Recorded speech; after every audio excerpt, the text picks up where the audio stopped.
The HUGHLEYS, an American sitcom, graced ABC's screens from September 1998 to September 2000 and subsequently migrated to the UPN network, where it continued its run from September 2000 to May 2002.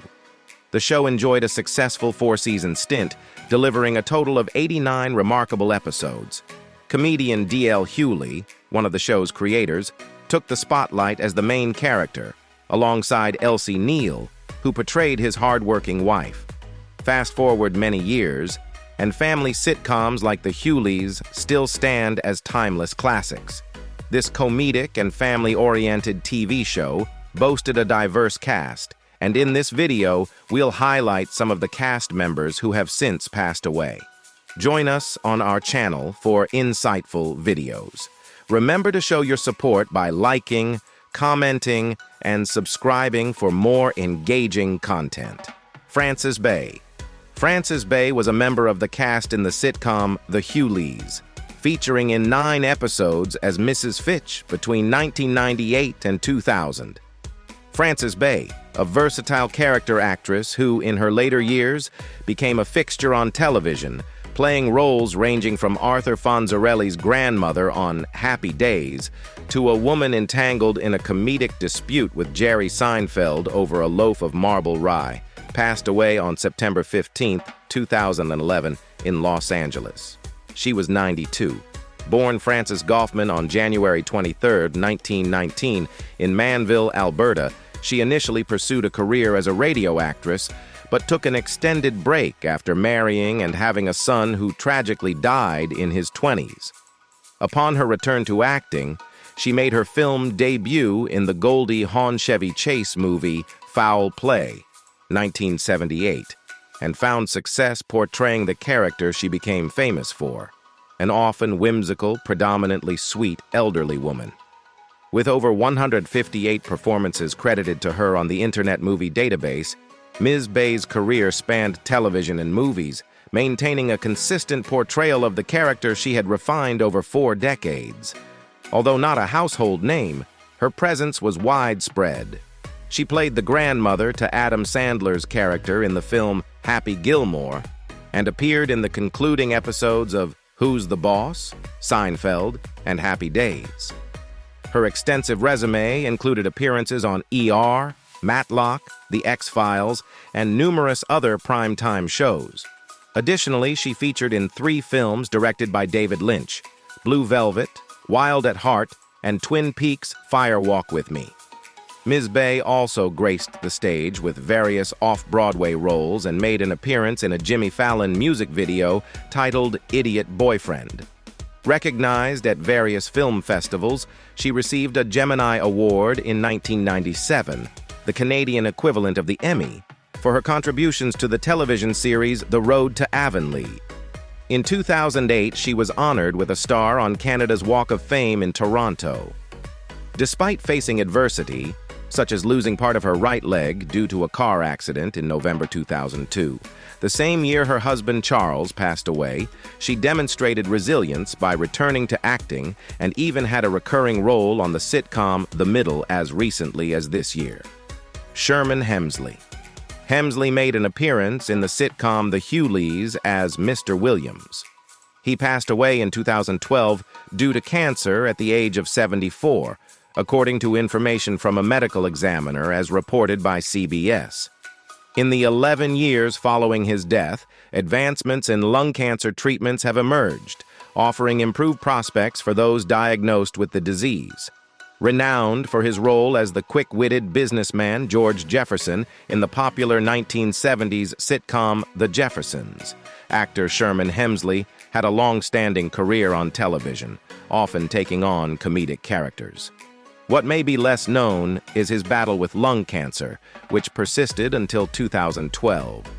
As we remember Hemsley at SurvivorNet, we also highlight the progress made in lung cancer treatments. Hemsley's acting journey spanned numerous decades, with none of his roles more iconic than his portrayal of George on The Jeffersons alongside its memorable theme song. On the show, Hemsley's character George was married to Louise, played by the late actress Isabel Sanford. The The series depicted the affluent couple navigating love and affection amid frequent disagreements with neighbors, a sassy maid, and each other. Off-screen, Hemsley faced the challenges of lung cancer. Lung cancer stands as the second most prevalent cancer type and the leading cause of cancer-related deaths in both men and women in the U.S. While details about his cancer journey remain limited, TMZ reported a cancerous mass on his lung. The outlet further mentioned that the actor had been advised to undergo chemo and radiation therapy. The specific treatment Hemsley received to combat the cancer remains unclear. Virginia Capers. Daryl's maternal grandmother makes her debut in the Thanksgiving episode, where the Hughley women take charge of Thanksgiving cooking. She appears to be less critical than Hattie Mae. Virginia Capers, who earned a Tony for her role as the mother in the musical Raisin, passed away on May 6, 2004, in Los Angeles due to pneumonia. At the age of 78, the Sumter, SC native and Juilliard School of Music graduate commenced her career in 1950 on the Yiddish stage on the East Coast. In 1974, Capers utilized her singing and acting skills to secure the part of Lena Younger in the musical adaptation of Lorraine Hansberry's A Raisin in the Sun, titled Raisin. This performance earned her the Tony Award. She had a recurring role as Grandma Hattie Banks in the television series The Fresh Prince of Bel-Air. Frequently cast in roles as a mother or grandmother, Capers portrayed Diana Ross's mother in Lady Sings the Blues, 1972, and served as Tina Turner's choir mistress in What's Love Got to Do with It, 1993. Upon relocating from New York to Hollywood, Capers established the Lafayette Players West, a performing arts repertory group that provided local stage opportunities for numerous actors. Launched in 1984, the company staged plays such as Zooman and The Sign. Just a fortnight before her passing, Capers was in rehearsal for a tribute to Juanita Moore, the Oscar-nominated actress from Imitation of Life, as reported by actress Lynn Hamilton, who participated in the tribute. Virginia was a very talented, very vital woman with a keep-going attitude, who worked to the end, Hamilton remarked. Capers' extensive filmography includes Ferris Bueller's Day Off, JoJo Dancer, Your Life is Calling, 5 on the Black Hand Side, and The Great White Hope. Her television credits feature appearances in Frank's Place, The Practice, and The Rookies. Capers' accolades encompass the National Black Theater Festival Living Legend Award, the Paul Robeson Pioneer Award from the Black American Cinema Society, and the NAACP's inaugural Image Award for Theatrical Excellence. Contributions may be directed to the City of Angels Church of Religious Science or a Coracle Foundation. She is survived by a son and a brother. Rose Marie. Rose Marie, affectionately recognized as Edna by devotees of the series, made a singular appearance on the show in the year 2000. The actress, celebrated for her role as the witty comedy writer Sally Rogers on the iconic 1960s CBS sitcom The Dick Van Dyke Show, has passed away at the age of 94. On December 28, 2001, Marie breathed her last at her residence in Van Nuys, California, as reported on her website. The comedic vocalist, who embarked on her career at the tender age of 3 in some of the earliest talking films, headlined on the inaugural evening of Bugsy Siegel's Flamingo Hotel in Las Vegas in 1946, and became a regular presence on the game show The Hollywood Squares. Easily recognizable with the bow in her hair and her distinctive raspy voice, Marie was a key member of one of the most beloved ensemble casts in TV history. Alongside Dick Van Dyke, Mary Tyler Moore, Maury Amsterdam, and occasionally Carl Reiner, the series' creator, she graced all 5 seasons of the sitcom, earning Emmy nominations in 1963, 1964, and 1966. Her versatile career also saw her portraying Secretary Myrna Gibbons, working alongside Doris Day's character in a magazine office on the CBS sitcom The Doris Day Show. taking on the role of Hilda, the sandwich delivery lady, in the ABC action series SW8, embodying Frank Fontana's Joe Regalbuto mother on Murphy Brown, playing a baseball owner reminiscent of Marge Schott of the Cincinnati Reds on the Fox sitcom Hardball, and lending her voice to the character Norma Bates in Gus Van Sant's rendition of Psycho, 1998. Born Rose Marie Mazzetta in New York on August 15, 1923, she drew inspiration for her name from the popular Broadway musical Rosemarie. Stepping into show business at the age of 3, she graced the stage at New York's Mecca Theater, captivating the audience with a torch ballad. With the prodigious performer, recognized as Baby Rose Marie the Child Wonder, secured a place on a national radio show, emerging as one of the brightest stars on the NBC radio network. Throughout the 1930s, Marie embarked on vaudeville tours and secured minor roles in films, including International House 1933, alongside W.C. Fields. Montrose Hagins, recognized as Aunt Thelma by enthusiasts of the sitcom The HUGHLEYS, made a solitary appearance in a 2000 episode. She concluded her acting career in 2005 and spent her final years residing in an antiquated farmhouse in Pennsylvania. Hagins reportedly possessed 4 residences, comprising summer and fall houses in Lancaster, Pennsylvania, along with 2 homes in Rancho Palos Verdes, California, and 1 in her native Charlotte, North Carolina. She rests in peace at Green Hills Memorial Park in Rancho Palos Verdes, California. Hagins, who either starred in or made guest appearances on numerous popular television shows, including Seinfeld, Rock, 2 on 27, The Golden Girls, Sister, The HUGHLEYS, The Jamie Foxx Show, What's Happening Now, The Sinbad Show, Touched by an Angel, and the famous Jet Jackson, also assumed the role of Leola Henderson Forbes, succeeding Rosetta Lenoir in the final season of Amen. Her TV credits extended to guest spots on ER, Hangin' with Mr. Cooper, Hunter, Malcolm and Eddie, and Moshe. And she had a recurring role in Homefront, a series set in post-World War II Ohio. Born into a family of 5 siblings, Hagins, the daughter of an Episcopal minister, was a 4th-grade teacher at Williams Elementary School and an active member of St. Augustine's Episcopal Church in Gary, Indiana, before venturing into acting. A close friend of veteran African-American character, actresses Rosetta Lenoir of ABC TV's Family Matters, and Esther Roll, known for her role as Florida Evans in CBS TV's Good Times TV series. She also served as a board member for St. Jude's Children's Research Hospital. Known for her strong liberal democratic stance and activism for African-American rights, Hagins left a lasting impact in both her community and the entertainment industry.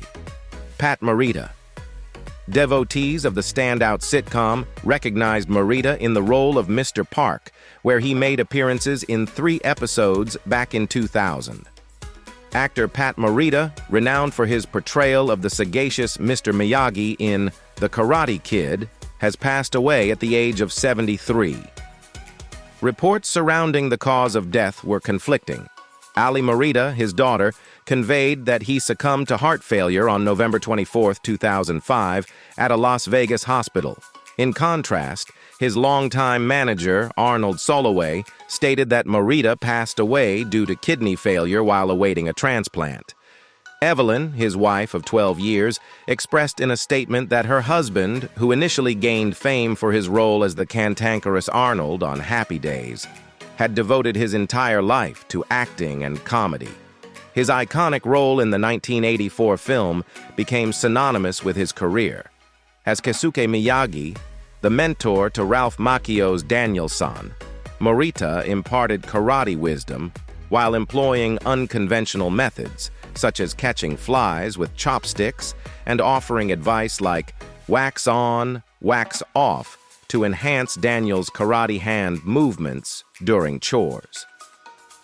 A generation of young admirers mimicked Marita's famed crane kick technique from the movie's climax. which surprised many by grossing $91 million and spawning a popular franchise. While the role earned Marita an Academy Award nomination for supporting actor, he ultimately lost to Hagin who starred in The Killing Fields.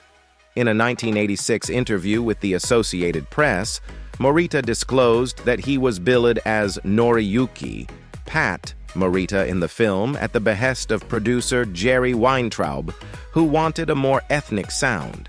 Marita explained that he used the billing as it was the only name my parents gave me. Born in Northern California to migrant fruit pickers, Marita spent much of his early life in the hospital due to spinal tuberculosis. After recovering, he was sent to a Japanese-American internment camp in Arizona during WBAQI.